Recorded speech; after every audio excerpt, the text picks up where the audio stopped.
Chronic pain, which among others includes neuropathic and cancer-related pain, affects a large and increasing number of patients worldwide. So it actually is estimated that at least 10% of the population of the whole world is affected by pain, and in certain regions and countries this number can go up to 25%. And importantly, the prevalence is also increasing. So it is also estimated that 1 in every 10 people are diagnosed with a chronic pain condition every year.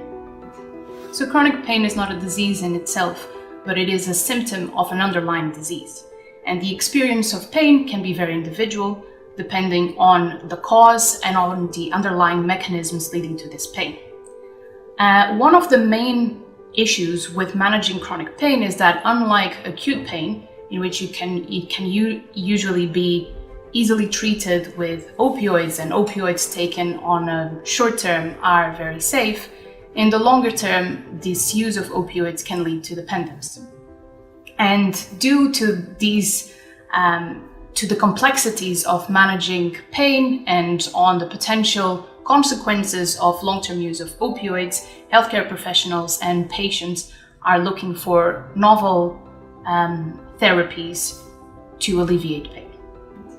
So on the one hand, it is interesting to note that of the already existing CBD consumers, 60% use it to manage pain. And on the other hand, CBD is also emerging as a promising ingredient in the pharmaceutical industry, where it has already been approved for the use in certain pathologies, namely in several refractory epilepsy syndromes. So importantly, CBD is relatively safe, it is non-psychoactive, and it has low potential for abuse, which makes it an attractive candidate for pain management and a potential alternative to opioid-based medicines. Our understanding of the role of CBD in pain management continues to evolve, and further scientific research is needed to investigate and to confirm its effectiveness. There are currently a number of ongoing studies which are investigating the effects of CBD in several pain-related disorders such as fibromyalgia, cancer-related pain, and musculoskeletal pain. And in the near future, these will further elucidate the potential of CBD in managing these conditions. We here at DSM will continue to monitor the results of these studies. So in the early 90s, the endocannabinoid system, which consists of endocannabinoids, cannabinoid receptors, and cannabinoid receptor proteins, was discovered. This system is widespread throughout the body, and it is thought to modulate a variety of physiological functions, from anxiety and mood, to immunity, to appetite and metabolism, and including pain. So CBD, which is a type of cannabinoid, is thought to affect its pain relieving effects by modulating the endocannabinoid system, and also potentially by having effects on the inflammatory systems and the nociceptive, so the pain-sensing system. The CBD research is very promising for the health and pharmaceutical industry, and there's a lot of space for innovation, including in the field of chronic pain management.